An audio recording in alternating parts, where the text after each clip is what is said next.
আমাদের 500 বছরের ইতিহাসকে কলমের খোঁচা দিয়ে মুছে ফেলতে চেয়েছে এবং সেখানে আল্লাহর ঘর বাবরি মসজিদের জায়গায় রাম মন্দির নির্মাণ করেছে। মনে করেছে যে এটাই মনে হয় ইতিহাসের শেষ অধ্যায়। আল্লাহর কসম খেয়ে বলি, এটা ইতিহাসের শেষ অধ্যায় নয়, বরং এই অধ্যায়ের পরে আবার নতুন ইতিহাস রচিত হবে। রাম মন্দিরের জায়গায় আবার বাবরি মসজিদ পুনর্নির্মিত হবে। এই ভয় এবং এই আতঙ্ক হিন্দুত্ববাদীদের অন্তরের মধ্যে আছে। এই জন্য আমি সাধারণ একজন মানুষ, আমি খুঁজে পাই না যে আমাকে এত ভয় পাই কেন। তার মূল কারণ হলো এই জায়গাটাতে যে আমি ঘোষণা দিয়েছিলাম যে বাবরি মসজিদের এই চেতনা মুসলমানদের হৃদয় থেকে আমরা মুছে যেতে দেব না। আমরা আমাদের প্রজন্ম থেকে প্রজন্ম পর্যন্ত এই চেতনার মশাল আমরা জ্বালিয়ে যাব। আমরা না পারলে আমাদের সন্তানদেরকে আমরা ওসিয়ত করে যাব, তারা না পারলে তাদের সন্তানদেরকে তারা ওসিয়ত করে যাবে। আজ না পারলে 100 বছর পর আমরা আবার আল্লাহর ঘর বাবরি মসজিদকে পুনরুদ্ধার করেই ছাড়বো ইনশাআল্লাহ। মনে রাখবেন, আল্লাহ যেই জমিনে একবার আল্লাহর কোন ঘর মসজিদ নির্মিত হয়, কিয়ামত পর্যন্ত সেই মসজিদের জায়গায় অন্য কোনো কিছু নির্মাণ করা বৈধতা নেই। সেটা আল্লাহর জন্য পার্মানেন্ট হয়ে যায়। 500 বছর আগে মোগল স্থপতি, মোগল সাম্রাজ্যের স্থপতি বাদশাহ বাবর, তিনি আল্লাহর ঘর বাবরি মসজিদ নির্মাণ করেছিলেন। 500 বছর পর এসে কল্পিত রাম মন্দিরের রামের জন্মস্থানকে আবিষ্কার করে কাল্পনিক একটা গল্প সাজিয়ে মুসলমানদের হৃদয়কে ক্ষতবিক্ষত করা হয়েছে। আমরা কোনো জুলুম করব না। আমরা অন্য ধর্মাবলম্বীদের, সংখ্যালঘুদের কোন বৈধ অধিকারের উপর আমরা একচুল পরিমাণ হস্তক্ষেপ করি না। ইতিহাস সাক্ষী, আমরা কোনদিন সারা দুনিয়া মুসলমানরা জয় করেছে। এক প্রান্ত থেকে আরেক প্রান্ত পর্যন্ত খেলাফতের পতাকা উড়িয়েছে মুসলমানরা। তোর দণ্ড প্রতাপের সঙ্গে দুনিয়ার এক প্রান্ত থেকে আরেক প্রান্ত পর্যন্ত মুসলমানরা বিজয় করেছে। কিন্তু কোনদিন অন্যায়ভাবে গায়ের জোরে কোন সংখ্যালঘুদের কোন উপাসনালয়কে তারা মসজিদে রূপান্তরিত করে না। হ্যাঁ, অনেক জায়গায় এমন হয়েছে, এখনো হয়। যারা ইউরোপিয়ান ওয়ার্ল্ডে থাকেন, পশ্চিমা বিশ্বে থাকেন, তারা জানেন সেখানে খ্রিস্ট ধর্মের ব্যাপক অনুসরণ, কিন্তু খ্রিস্টানরা ব্যাপকভাবে তারা তাদের ধর্মীয় রীতিনীতির প্রতি আগ্রহ হারিয়ে ফেলছে। গির্জা যায় না, না যাওয়ার কারণে গির্জাগুলো পতিত থাকে। এক সময় গির্জা কর্তৃপক্ষ তাদের গির্জাগুলোকে বিক্রি করে দিচ্ছে। অসংখ্য অগণিত গির্জা একেবারে আমেরিকাতে নিয়ে শুরু করে লন্ডন পর্যন্ত, ব্রিটেন পর্যন্ত, গোটা পশ্চিমা বিশ্বে প্রতি শহরে শহরে এখন গির্জাগুলো মসজিদে রূপান্তরিত হচ্ছে। জোর করে নয়, গায়ের জোরে নয়, বরং খ্রিস্টানরা তারা তাদের ধর্মীয় উপাসনালয় ত্যাগ করে মুসলমানদের কাছে স্থাপনা হিসেবে বিক্রি করে দিচ্ছে। মুসলমানরা গির্জাকে সংস্কার করে মসজিদ বানাচ্ছে, যেখানে 100 বছর পর্যন্ত আল্লাহু আকবারের আযানের ধ্বনি নিষিদ্ধ ছিল। আজ ইউরোপের শহরে শহরে আল্লাহু আকবারের আযানের আওয়াজ উচ্চারিত হচ্ছে। এই আওয়াজ শুরু হয়েছে, থামবে না। সারা দুনিয়ায় আল্লাহর দ্বীন বিজয়ী হবে, ইসলামের পতাকা উড্ডীন হবে।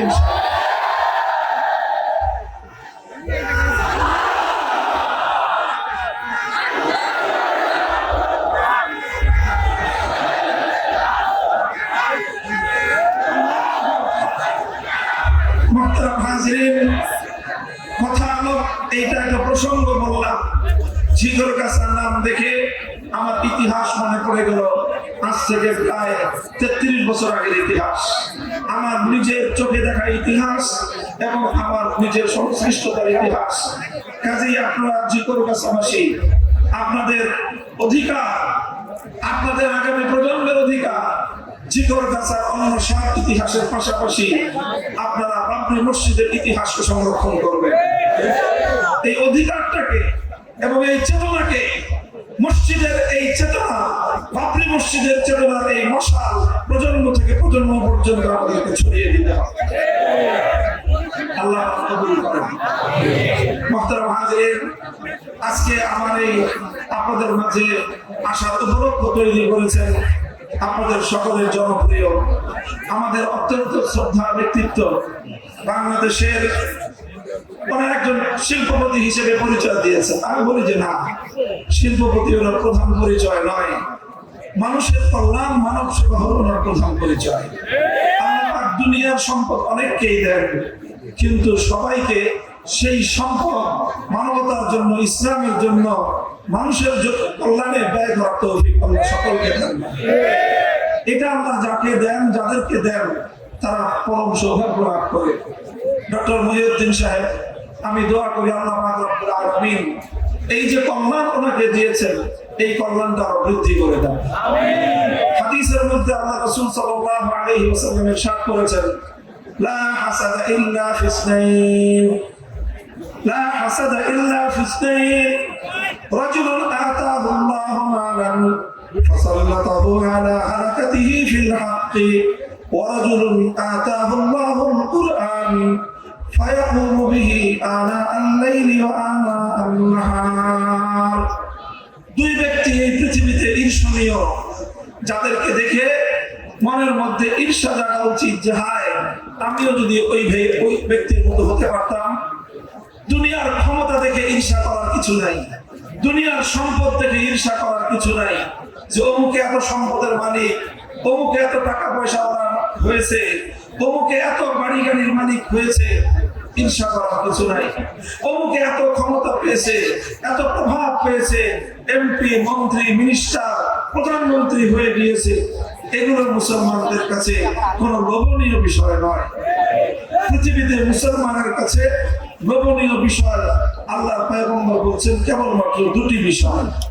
দুইজন ব্যক্তিকে দেখে তোমার অন্তরের মধ্যে ঈর্ষা জাগা উচিত, আফসোস জাগা উচিত যে হায়, আমিও যদি তাদের মতো হতে পারতাম। তার মধ্যে এক ব্যক্তি হলো ওই ব্যক্তি যাকে আল্লাহ পাক রব্বুল আলামিন কোরআনের ইলম দান করেছেন, কোরআন শিখবার তৌফিক দান করেছেন।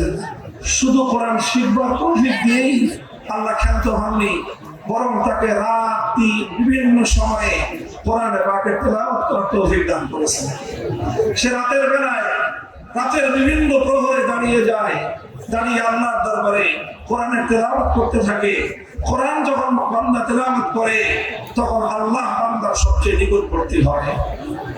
লক্ষ্য করে দেখেন, বান্দা আল্লাহর সবচেয়ে বেশি নিকটবর্তী হয় কখন? যখন বান্দা সিজদায় থাকে, তখন বান্দা আল্লাহ সবচেয়ে বেশি নিকটবর্তী হয়। আর আল্লাহ বান্দার সবচেয়ে বেশি নিকটবর্তী হন কখন? যখন বান্দা কোরআন তেলাওয়াত করে। কথাটা বুঝেছেন আপনারা? লক্ষ্য করে আবার বলছি, বান্দা আল্লাহ সবচেয়ে নিকটবর্তী হয় কখন? আকরাবু মা ইয়াকুনুল আবদু মিন্নী ওয়া হুয়া সাজিদুন ফিস সালাহ। হাদিসে কুদসিতে আল্লাহ বলেন, মানুষ আল্লাহর নিকটবর্তী হয় সিজদার মধ্যে, আর আল্লাহ মানুষের নিকটবর্তী হন তেলাওয়াতে কোরআনের সময়। অর্থাৎ বান্দা যখন কোরআন তেলাওয়াত করেন, তখন স্বয়ং আল্লাহ বান্দার কাছাকাছি এসে আল্লাহ মনোযোগ সহকারে বান্দার কোরআন তেলাওয়াত শুনতে থাকে। আলহামদুলিল্লাহ, আল্লাহ তৌফিক যাদেরকে দিয়েছেন, যারা হকের পথে চলতে চান, দ্বীনের পথে চলবেন, আল্লাহ যাদেরকে হিম্মত দান করেছেন, আপনাদেরকে উৎসাহ দেওয়ার জন্য, প্রেরণা দেওয়ার জন্য আমি বলছি, এই যে আজকে এখানে বেছে বেছে ওই সমস্ত হুজুরদেরকে দাওয়াত দেওয়া হয়েছে যাদের নামের আগে একটা ডিগ্রি আছে।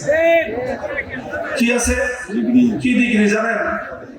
মাওলানা না, আলহাজ না, মুফতি না, মুহাদ্দিস না, তাদের নামের আগে জেলখাটা ডিগ্রি আছে। এই বেছে বেছে জেলখাটা হুজুরদেরকে এখানে দাওয়াত দেওয়া হয়েছে। এই জন্য আমি ওনাদেরকে ধন্যবাদ জানাই। যেটা একটা অনেক বড় বৈশিষ্ট্য, আল্লাহর দ্বীনের জন্য ত্যাগ স্বীকার করতে পারা, আল্লাহর দ্বীনের জন্য কোরবানি করতে পারা। এই যে আমার ভাই মাগরিবের আগে আপনাদের সামনে বয়ান করেছেন হযরত মাওলানা মুফতি আমির হামজা হাফিজাহুল্লাহ তাআলা। আমরা একসাথে প্রায় 3 বছর ছিলাম। আল্লাহ পাক আমার ওই ভাইকেও কোরআন হেফজ করার তৌফিক দিয়েছেন, আমাকেও কোরআন হেফজ করার তৌফিক দিয়েছেন। আমাদের দুই ভাইয়ের মধ্যে একটা অলিখিত প্রতিযোগিতা ছিল। এটা আমি আজকে আপনাদের সামনে ফাঁস করে যাই। সেটা আমি লক্ষ্য করতাম যে মাওলানা আমির হামজা সারাদিন কোরআন তেলাওয়াত করতেছে, আমি দিনের বেলা বেশি পারতাম না, এই জন্য আমি তাকে টপকে আগে যাওয়ার জন্য রাতের বেলা বেশি তেলাওয়াত করতাম। তো এই যে একটা প্রতিযোগিতা ছিল আমাদের মধ্যে, যে অন্তত সপ্তাহে এক খতমের বেশি তেলাওয়াত করতেই হবে। তো এইভাবে 3টা বছর আলহামদুলিল্লাহ কোরআন তেলাওয়াতের মাধ্যমে আমাদের কারাগারের কঠিন সময়গুলো মধুর সময়ে পরিণত হয়েছে। কোরআনের তেলাওয়াত যদি না থাকতো তাহলে কারা জীবনের এই কঠিন সময়গুলো আমাদের জন্য আরো বেশি কঠিন হতো। এই জন্য আপনাদেরকে বলি, যারা হকের পথে চলে, যদি চিন্তা করেন যে সবসময় খালি আপনার সামনে ফুল বিছানো পথ থাকবে, লাল গালিচার সংবর্ধনা থাকবে, ব্যাপারটা কখনোই এমন হবে না। বরং দিনের পথে চলতে গেলে, আল্লাহর দ্বীনকে দুনিয়াতে বিজয়ী করবার আন্দোলন সংগ্রাম, এই পথে যদি আপনি চলতে চান, এই পথটা কণ্টকাকীর্ণ পথ, এই পথটা রক্ত দেওয়ার পথ, এই পথটা জীবন দেওয়ার পথ, এই পথটা শাহাদাতের পথ, এই পথটা বড় বন্ধুর পথ।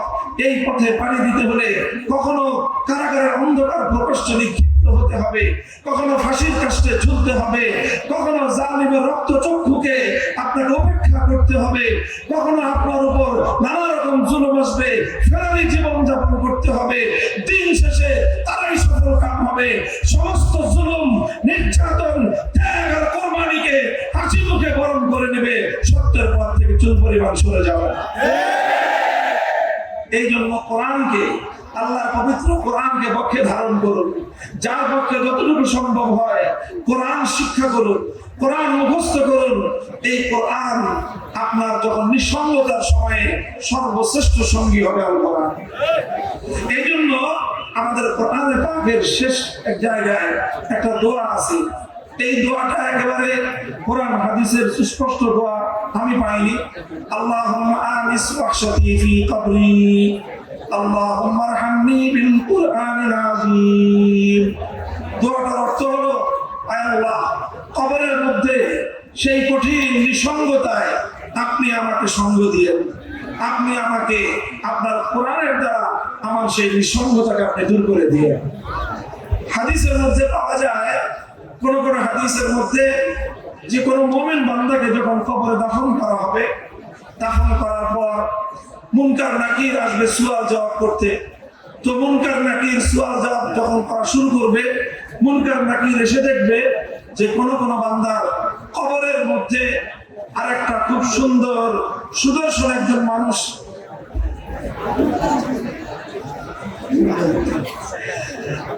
একজন সুদর্শন মানুষ কবরের মধ্যে মৃত ব্যক্তির পাশে দাঁড়িয়ে আছে। তখন মুনকার নাকির ব্যক্তিকে বলবে যে, ভাই তুমি এখানে কেন? তুমি এখান থেকে চলে যাও, আমরা এখন এই ব্যক্তিকে সুয়াল করব, তাকে প্রশ্ন করব। লোকটা বলবে যে, আমি এই লোকটাকে ছেড়ে যাব না। খেয়াল করেন আপনারা, এখানে যাই, আপনারা আমার কথা খেয়াল করেন। মুনকার নাকির যখন তাকে বলবে যে, এখন তো এই লোকের প্রশ্ন হবে, তুমি এখানে আছো কেন? আল্লাহর পক্ষ থেকে হুকুম আছে যে মুনকার নাকির প্রত্যেক মৃত ব্যক্তিকে একাকিত্বে প্রশ্ন করবে, সেখানে অন্য কোন ব্যক্তি এলাও না। দেখেন না, গুরুত্বপূর্ণ জায়গায় যখন ভাইবা পরীক্ষা হয়, সর্বশেষ ভাইবা পরীক্ষা হয় না, রিটেন পরীক্ষা হওয়ার পরে যারা পাস মার্ক পায় তাদের তো আবার ভাইবা দিয়ে তারপরে চাকরি ফাইনাল করতে হয়। তো ভাইবার সময় পরীক্ষক থাকে অনেকজন, পরীক্ষার্থী থাকে একজন। কথা ঠিক কিনা? তো কবরের মধ্যে এগুলো ফাইনাল ভাইবা পরীক্ষা। এই পরীক্ষার সময় পরীক্ষক 2 জন, পরীক্ষার্থী 1 জন। লিখিত নয়, পরীক্ষা হবে মৌখিক, প্রশ্নের জবাব দিতে হবে। প্রশ্ন কয়টা? প্রশ্ন? 3 প্রশ্ন। তো মুনকার নাকির যখন প্রশ্ন করতে যাবে, দেখবে কবরের মধ্যে মৃত ব্যক্তির পাশে একজন সুদর্শন যুবক বসে দাঁড়িয়ে আছে। বলবে যে, ভাই আপনি এখানে আসছেন কেন? এখন তো এই লোকের ভাইবা পরীক্ষা হবে, আপনি একটু যান। সে বলবে যে, না, আমি তো তাকে ছেড়ে যাব না, কারণ সে দুনিয়ার কঠিন সময় আমাকে ছাড়ে নাই, আজকে কবরে তার কঠিন সময় আমি তাকে ছেড়ে যেতে পারবো না। মুনকার নাকির বলবে, ভাই আপনার পরিচয়টা কি? মানে আমার পরিচয় পরে আপনারা কি প্রশ্ন করবেন তাড়াতাড়ি করেন। বলবে যে আপনার উপস্থিতি তো আমরা প্রশ্ন করবো না, বলে আমার উপস্থিতিতে যদি প্রশ্ন করতে মনে চায় করেন, নাহলে আপনারা যেতে পারেন, আমি তাকে ছেড়ে যাবো। মুনকার নাকির দেখবে আশ্চর্য হয়ে যাবে যে কবর জগতে মুনকার নাকিরের কথার উপর দিয়ে কথা বলে এই লোকটা কে আবার। তো সে তার পরিচয় দিবে যে আমার পরিচয় আমি হলাম আল্লাহর কোরআন। আমাকে আল্লাহ পাক এই আকৃতি দিয়ে আজ এই মৃত ব্যক্তিকে তার কঠিন দুঃসময়ে তার পাশে দাঁড়ানোর জন্য আল্লাহ আমাকে পাঠিয়ে দিয়েছেন। মুনকার নাকির আল্লাহর কাছে বলবে যে আল্লাহ সমস্যা তো হয়ে গেছে। কি সমস্যা? বলে যে এই লোকের প্রশ্নের নিয়ম তো হলো একই তাকে প্রশ্ন করতে হবে, কিন্তু এই কোরআনটা বলতেছে যে সে তাকে ছেড়ে যাবে না। আল্লাহ তখন ফয়সালা দিবেন যে দেখো কোরআন আমার সিফাত, কোরআন আমার কালাম, আমি কোরআনের কোনো কথা অপূর্ণ রাখতে পারবো না। কাজী কোরআন যা বলে সেটা মেনেই তোমরা এই ব্যক্তিকে সুয়াল জবাব করো। মুনকার নাকির তাকে একটু সুয়াল করবে আর কোরআন তাকে সুয়ালের জবাব শিখিয়ে দেবে। তিন পরীক্ষার প্রশ্ন শিখিয়ে দেবে কোরআন, আর মৃত ব্যক্তি সমস্ত প্রশ্নের জবাব দিয়ে দিবে। বলছিলাম আপনি যদি আজকে আল্লাহর কোরআনকে পক্ষে ধারণ করেন, আপনার প্রতিটি নিঃসঙ্গতায় কোরআন আপনার উত্তম সঙ্গী হবে। যদি কাউকে অন্ধকার কানা প্রকাশ্যে নিক্ষেপ করা হয়, তাহলে এই কোরআন তার জন্য সর্বশ্রেষ্ঠ উত্তম সঙ্গী। কবরের মধ্যে অন্ধকার গহীন কবরে কোরআন হলো সর্বশ্রেষ্ঠ এবং উত্তম সঙ্গী। আল্লাহ আমাদের সকলকে কোরআনের সঙ্গে, পবিত্র কোরআনের পাকের সঙ্গে গভীর সম্পর্ক বানাতে তৌফিক দান করেন। বলছিলাম দুইটি সিফাত। এক নম্বর হলো যে ব্যক্তি কোরআনের পাক শিখলো এবং রাত দিন বিভিন্ন সময়ে কোরআনের তেলাওয়াত নিয়ে দাঁড়িয়ে থাকলো, নামাজের মধ্যে দাঁড়িয়ে দাঁড়িয়ে আল্লাহ কোরআন তেলাওয়াত করলো, এই ব্যক্তিকে যদি তোমরা কেউ দেখো তাহলে তোমাদের ঈর্ষা হওয়া উচিত, লোভ হওয়া উচিত যে ওই ব্যক্তি, ওই ভাই যেভাবে কোরআন পড়তে পারে, আমি তো দুনিয়ার অনেক কিছু পারি, আমি তো দুনিয়ার সায়েন্স পারি, আমি তো দুনিয়ার ভাষা বিজ্ঞানের মধ্যে আমি অনেক উৎকর্ষ সাধন করেছি, ভাষা জানি, বিজ্ঞান জানি, সব জানি, কিন্তু আমি তো তার মতো ঘন্টার পর ঘন্টা কোরআন তেলাওয়াত করতে পারি না। এই আক্ষেপ আমাদের সকলের হওয়া উচিত। এটা হলো এক নম্বর, যাকে আল্লাহ কোরআন দিয়েছেন এবং রাত দিনে নানা সময়ে দাঁড়িয়ে বসে আল্লাহ কোরআন তেলাওয়াত করার তৌফিক দিয়েছেন। তার এই তেলাওয়াত দেখে সমস্ত ইমানদারদের অন্তরে লোভ এবং আক্ষেপ হওয়া উচিত। আরেক ব্যক্তি হলো ওই ব্যক্তি যাকে আল্লাহ পাক সম্পত্তি দিয়েছেন, আর সম্পত্তি যেই পরিমাণ দিয়েছেন তার চেয়েও বেশি হকের পথে সম্পত্তি ব্যয় করার তৌফিক আল্লাহ দিয়েছেন। আল্লাহ রাব্বুল আলামিন আমাদের আজকের এই মাহফিলের প্রধান উদ্যোক্তা জনাব ডাক্তার মহিউদ্দিন সাহেব, ওনার আল্লাহ রাব্বুল আলামিন এই বৈশিষ্ট্য আল্লাহ দান করেছেন, এই বৈশিষ্ট্যকে আল্লাহ আরো বৃদ্ধি করে দেন। ওনার নসল এবং ওনার বংশের মধ্যেও যেন এই ধারাবাহিকতা অব্যাহত থাকে। আল্লাহ তাদেরকে দিয়ে যেন দ্বীনের খিদমত আরো বেশি বেশি গ্রহণ করেন। আমি আপনাদের সম্মুখে কোরআনে পাকের সূরা আহকাফ থেকে 13-14 নম্বর আয়াত যদি তেলাওয়াত করেছি, এই দুই আয়াত সম্পর্কে অল্প কয়েকটি কথা আমি আপনাদের সম্পর্কে আলোচনা করব। আল্লাহ পাক রব্বুল আলামিন এখানে মুমিনের মধ্যে দুইটি বৈশিষ্ট্যের কথা বলেছেন।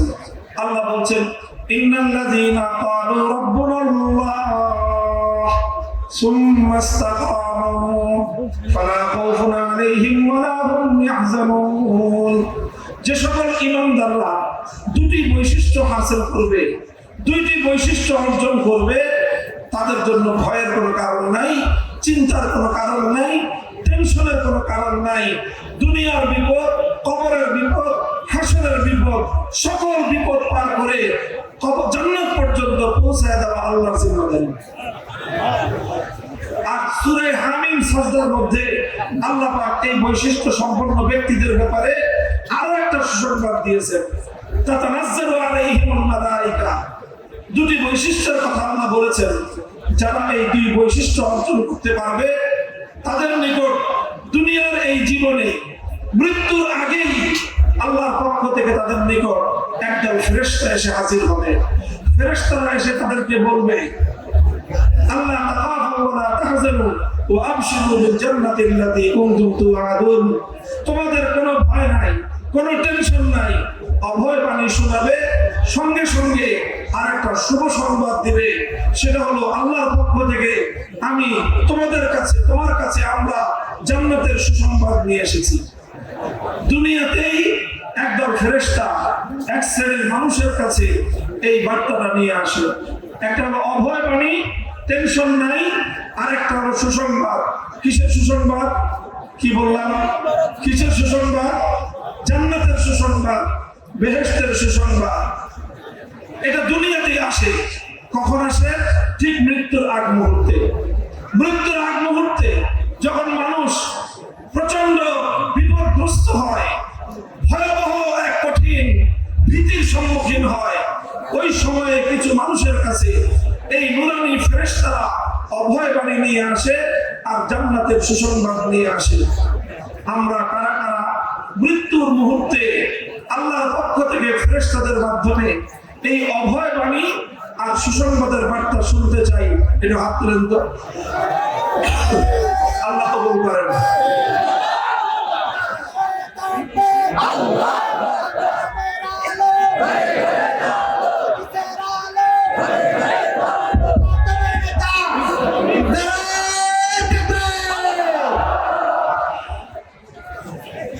এই সুসংবাদ তো দরকার তো আমাদের সকলের, নাকি?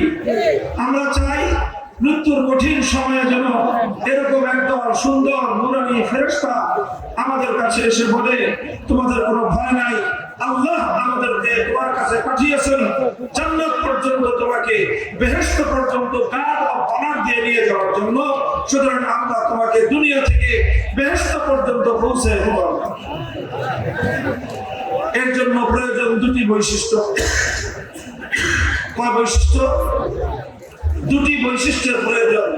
আল্লাহ কোরআন সূরা আহকাফের মধ্যে এবং সূরা হামিম সাজদার মধ্যে একই শব্দে দুই বৈশিষ্ট্যের কথা বলেছে। এক নম্বর বৈশিষ্ট্য হলো ইন্নাল্লাযীনা ক্বালু রাব্বুনাল্লাহ, যারা স্পষ্ট ভাষায় দুনিয়ার মানুষকে জানিয়ে দেয়, যারা বলে দেয়, যারা বিশ্বাস করে আমাদের রবকে আল্লাহ। চিৎকার করে বলে রবকে। এই এক কথা, ইন্নাল্লাযীনা ক্বালু রাব্বুনাল্লাহ, যারা এই কথা বলবে, শয়নে বলবে, স্বপ্নে বলবে, সর্ব অবস্থায় বলবে, ভালো অবস্থায় বলবে, আতঙ্কের অবস্থায় বলবে, ভীতির অবস্থায় বলবে, নিরাপত্তার অবস্থায় বলবে, সর্ব অবস্থায় বলবে আমার রবকে। এটা হলো প্রথম বৈশিষ্ট্য। আমরা আমাদের রবকে বলেন তো, আমরা রব হিসেবে মেনেছি কাকে? আমরা আমাদের জীবনের সকল ক্ষেত্রে একমাত্র রব মানি কাকে? রবের অনেক অর্থ আছে। কোরআন এবং হাদিসের আলোকে রবের সবচেয়ে গুরুত্বপূর্ণ যে অর্থ, সেটা হলো রব অর্থ হলো বিধানদাতা। রব অর্থ কি? সুতরাং আল্লাহকে রব বলার অর্থ হলো আল্লাহকে বিধানদাতা বিশ্বাস করা। বিধানদাতা একমাত্র কে? আসমান এবং জমিনের মধ্যে সমস্ত মাখলুকাতের জন্য চূড়ান্ত এবং একচ্ছত্র বিধান দেওয়ার একমাত্র মালিক কে? অন্য কেউ আল্লাহর কোন বিধানকে চ্যালেঞ্জ করতে পারবে না। আল্লাহর বিধানের বাইরে গিয়ে কেউ কোনো বিধান দিতে পারবে না। যে কেউ কোন আইন করতে পারে, অন্য যে কেউ কোন বিধিবিধান তৈরি করতে পারে। একটা কর্তৃপক্ষ, একটা প্রতিষ্ঠানের কর্তৃপক্ষ কিছু আইন তৈরি করতে পারে, অধিকার তার আছে। একজন অভিভাবক তার অভিভাবকত্বে থাকা একজন সন্তান বা ছোটর উপর কিছু আইন তৈরি করতে পারে। একজন বাবা তার সন্তানের জন্য কিছু আইন করতে পারে। একজন শিক্ষক তার ছাত্রের জন্য কিছু আইন করতে পারে। একটা রাষ্ট্র তার নাগরিকদের জন্য কিছু আইন তৈরি করতে পারে। একটা আদালত সে তার দেশের নাগরিকদের জন্য কিছু আইন ঘোষণা করতে পারে। তবে সকলের আইন হতে হবে আল্লাহর আইনের অধীনে। সকলের আইন হতে হবে আল্লাহর আইনের অধীনে। সকলের বিধান হতে হবে আল্লাহর বিধানের অধীনে। যদি দুনিয়ার কোনো মাখলুক আল্লাহর বিধানের বাইরে গিয়ে কোনো বিধান দেয়, তাহলে মুমিন আল্লাহর বিধানের বাইরে অন্য কারো বিধান মানতে পারে না।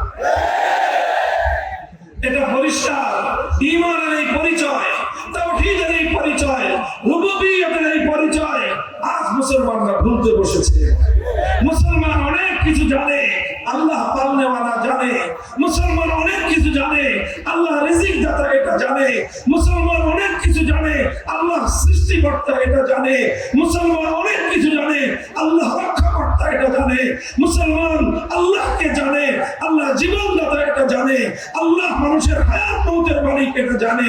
কিন্তু একমাত্র বিধানদাতা আল্লাহ এটা মুসলমান আজ জানে না। এই জায়গাটা থেকে বিপত্তি তৈরি হয়, এই জায়গায় বিরোধ আমাদের সঙ্গে এখানেই হয়।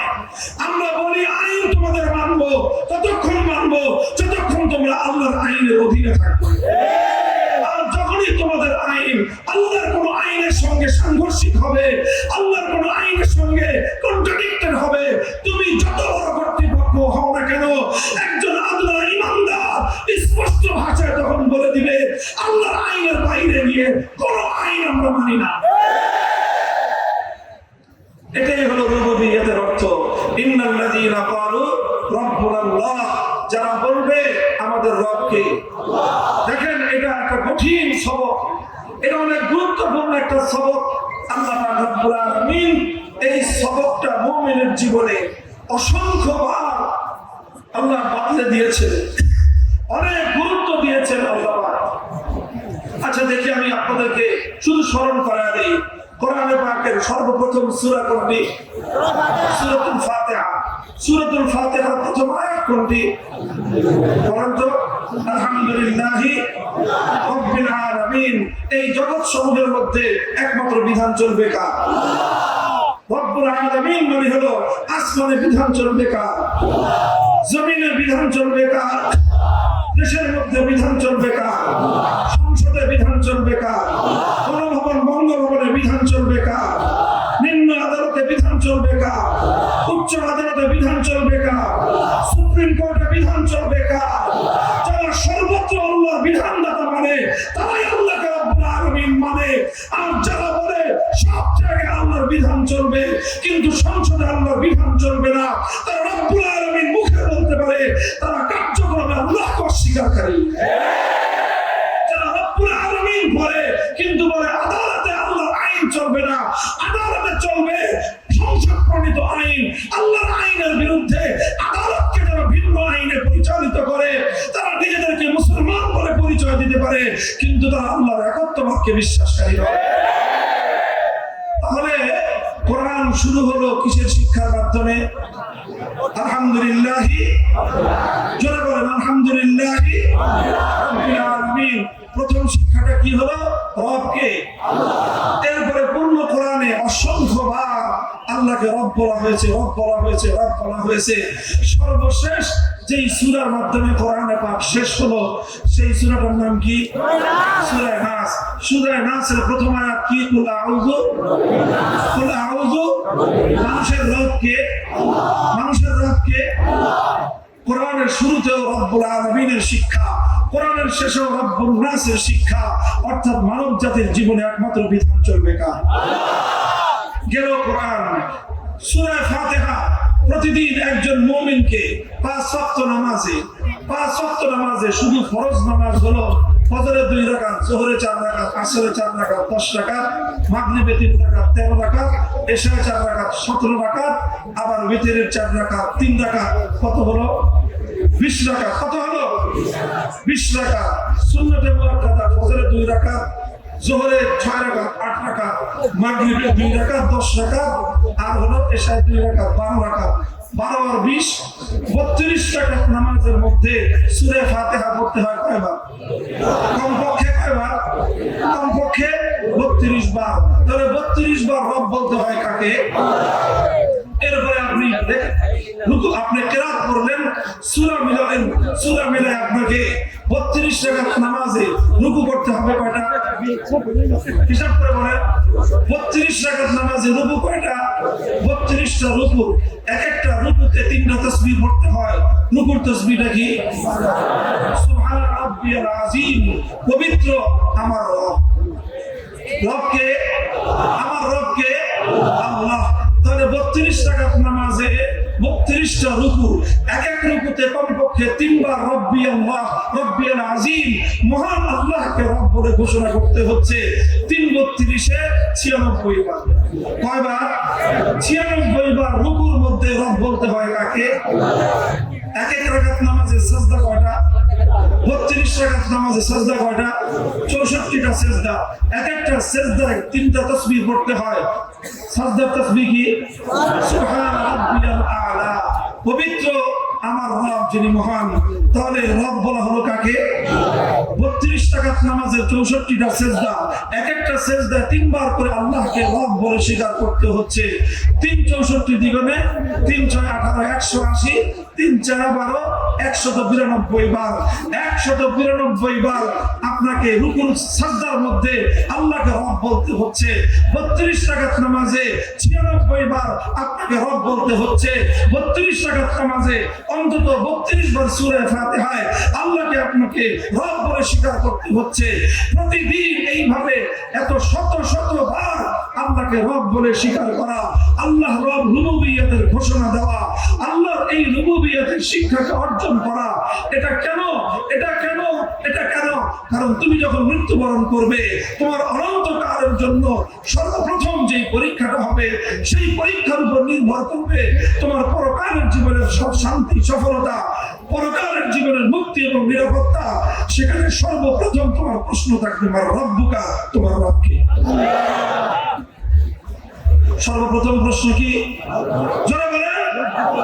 সর্বপ্রথম প্রশ্ন কি? মার রব্বুকার অর্থটা কি? মার রব্বুকার অর্থ হলো তোমার জীবনে বিধান চলতো কার? আল্লাহ। ভাই, এটা কথাটা হালকা কথা নয়, কথাটা হালকা কথা নয়। আজ আপনারা যারা, আমরা যারা মুসলমানের নাম মুখে নিয়ে, মুসলমানের পরিচয় ধারণ করে, আব্দুল্লাহ, আব্দুর রহমান, আব্দুর রাজ্জাক নাম নিয়ে, আব্দুল্লাহ নাম নিয়ে, মুসলিম উদ্দিন নাম নিয়ে, আব্দুল মুমিন নাম নিয়ে আল্লাহর আইনের বিরোধিতা করি, বড় বড় বক্তৃতা দেই, বড় বড় লেকচার মারাই। আমি পরিষ্কার ভাষায় বলতে চাই, যারা মুসলমানের নাম ধারণ করে আল্লাহর আইনের বিরুদ্ধে আইন করে, আল্লাহর আইনের বিরুদ্ধে অন্য কোন আইনকে সমর্থন করে, অথবা আল্লাহ পাকের নিরঙ্কুশ আইন প্রদানের ক্ষমতাকে যারা চ্যালেঞ্জ করে, মুসলমানের নাম পরিচয় ধারণ করে যারা যারা এই কাজগুলো করে, সবগুলো মুনাফিক।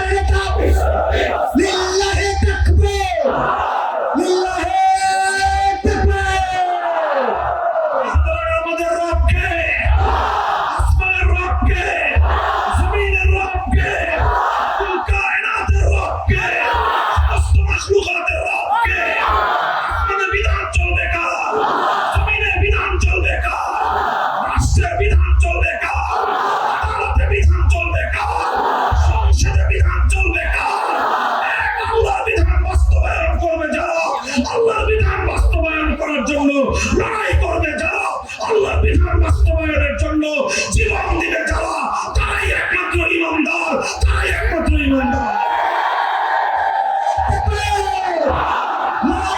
লড়াই চাই, শহীদ হয়ে বাঁচতে চাই, লড়াই চাই।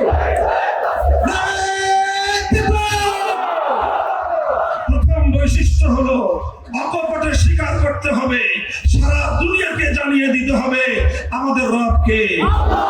ইন্নাল্লাযীনা ক্বালু রাব্বুনাল্লাহ, যারা বলবে আমাদের রব হলো আল্লাহ, এটা হলো প্রথম বৈশিষ্ট্য।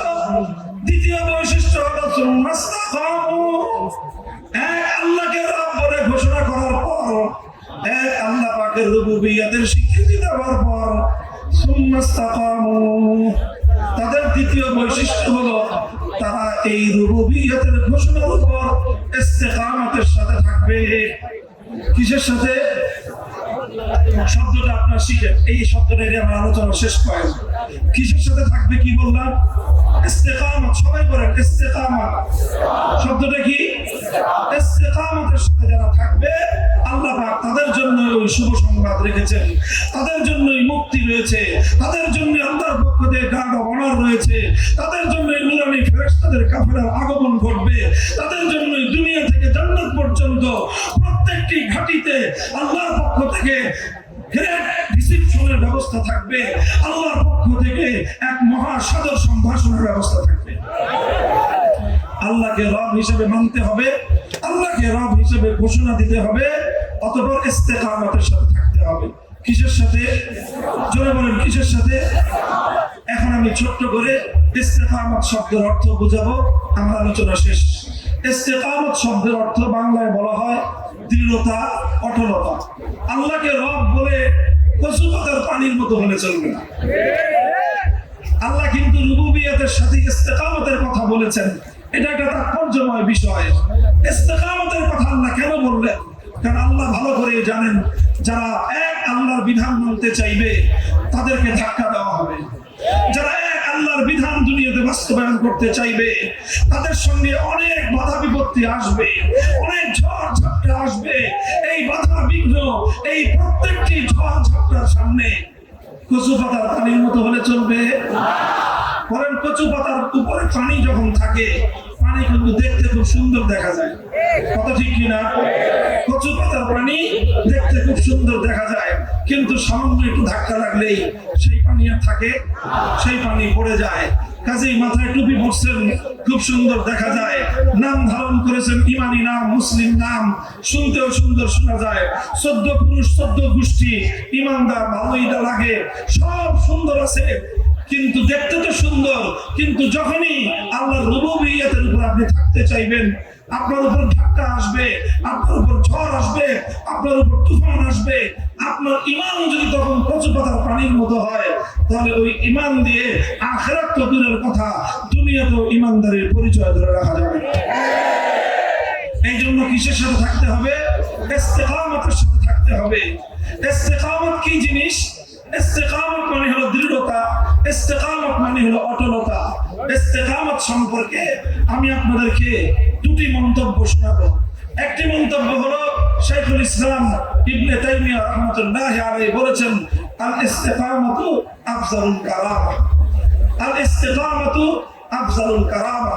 আমরা দুনিয়াতে যারা আল্লাহ ওয়ালা হয়, আল্লাহর খাস বান্দা, আল্লাহর পেয়ারা বান্দা, তাদের কারামত থাকে। তাদের কি থাকে? কারামত থাকে। আমরা বাংলায় বলি কেরামতি, অলৌকিক ক্ষমতা। এটা আল্লাহর পক্ষ থেকে দেওয়া হয়। কারামাতুল আউলিয়া হাক্কুন। মুসলমানদের একটা আকীদা হলো আল্লাহর পক্ষ থেকে আল্লাহর খাস বান্দাদেরকে অনেক অলৌকিক ক্ষমতা, অলৌকিক কাজ করার, অলৌকিক আল্লাহ দান করে থাকেন। এই কারামাতকে বিশ্বাস করতে হয়। এটার মধ্যে শিরকের কোনো কিছু নাই। এটা হলো কারামাত। ইবনে তাইমিয়া রাহমাতুল্লাহি আলাইহি বলেন, এই পৃথিবীতে অনেক রকম কারামাত আছে, সর্বশ্রেষ্ঠ কারামাত হলো একজন মানুষ যদি ইস্তেকামতের সাথে থাকতে পারে, ইস্তেকামতের চেয়ে এই পৃথিবীতে বড় কোনো কারামাত নাই। সুফিয়ান সাউরি রাহমাতুল্লাহি আলাইহি অনেক বড় একজন তাবেঈ, অনেক বড় একজন মুহাদ্দিস, অনেক বড় একজন ফকিহ। তিনি বলেছেন, তার মন্তব্যটা আরো চমৎকার। তিনি বলেন, আল ইস্তিকামাতু ফিদ দুনিয়া কাল মুরুরি আলা সিরাতি ফিল আখিরাহ। দুনিয়াতে ইস্তিকামতের সাথে থাকতে পারা আর আখিরাতে পুল সিরাতের উপর দিয়ে পাড়ি দেওয়া, এই দুটোই এক সমান। যে দুনিয়াতে ইস্তিকামতের সাথে থাকতে পারবে, আখিরাতে সে জাহান্নামের উপর দিয়ে পুল সিরাত পার হয়ে জান্নাতে যেতে পারবে। আর একমাত্র ওই ব্যক্তি আখিরাতে পুল সিরাত পার হয়ে জান্নাতে যেতে পারবে যারা দুনিয়াতে ইস্তিকামতের সাথে থাকতে পারবে। কাজেই পুল সিরাত পার হয়ে জান্নাতে যেতে চাই কারা কারা? আল্লাহ কবুল করেন। আল্লাহ আমাদের সকলকে জান্নাত পর্যন্ত যাওয়ার তৌফিক দান করেন। যদি আখিরাতে পুল সিরাত পার হতে চান, দুনিয়াতে ইস্তিকামতের সাথে থাকতে হবে। পারবেন তো? পারবেন তো? আল্লাহ তৌফিক দান করেন। আল্লাহ তৌফিক দান করেন। ইস্তিকামত মানে হলো এই, আপনি যখনই আল্লাহর ঈমানের উপর, একত্ববাদের ঈমানের উপর, তাওহীদের ঈমানের উপর, রুবুবিয়্যতের ঈমানের উপর আপনি যখনই নিজেকে নিজে স্থাপিত ঘোষণা করবেন, রুবুবিয়্যতের ঝান্ডা আপনি যখনই ধারণ করবেন, হতেই পারে না যে আপনার উপর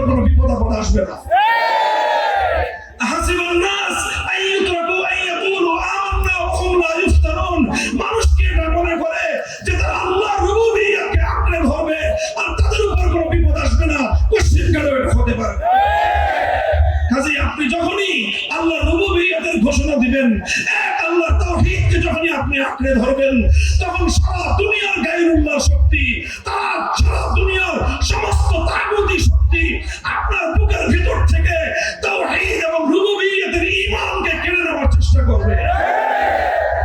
মুহতারাম হাজিরিন, তখনই আসবে ইস্তেকামতের প্রশ্ন, তখনই আসবে আমি আর আপনি ইস্তেকামতের সাথে থাকতে পারি কিনা।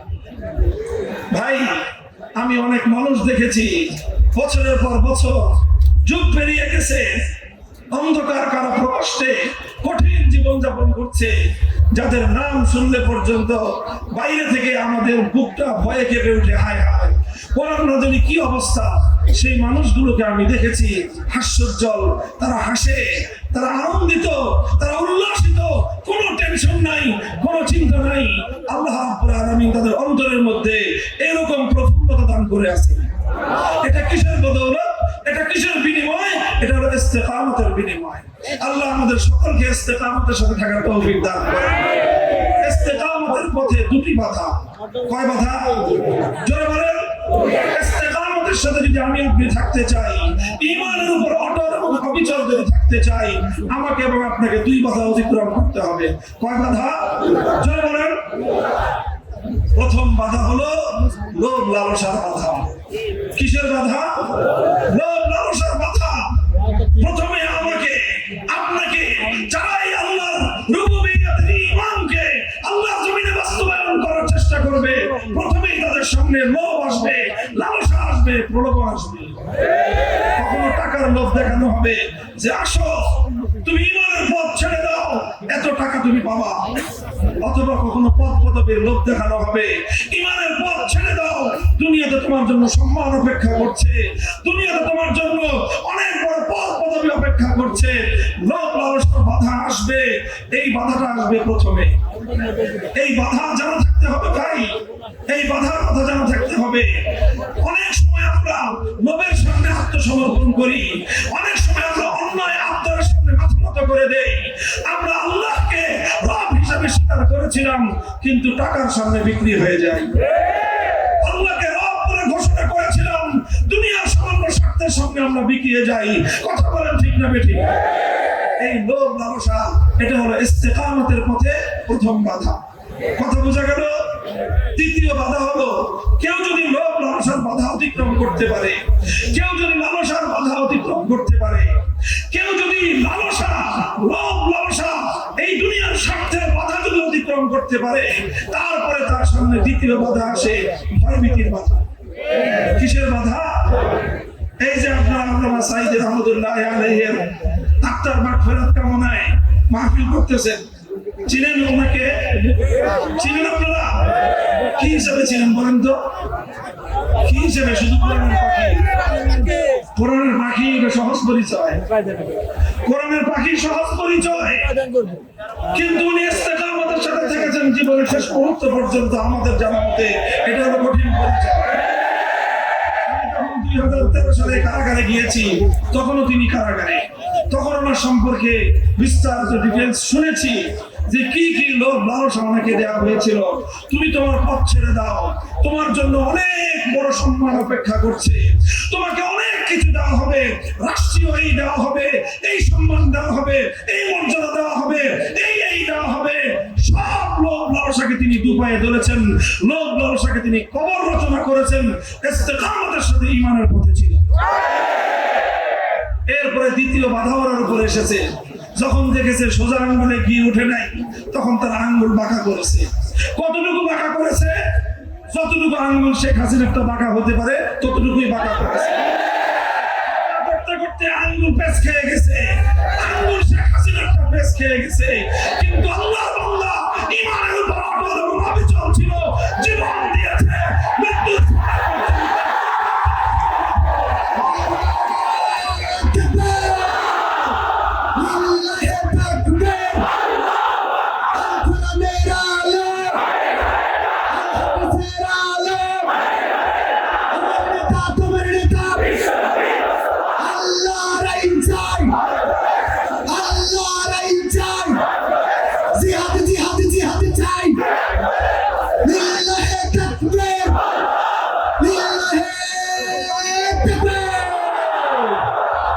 মুহতারাম হাজিরিন,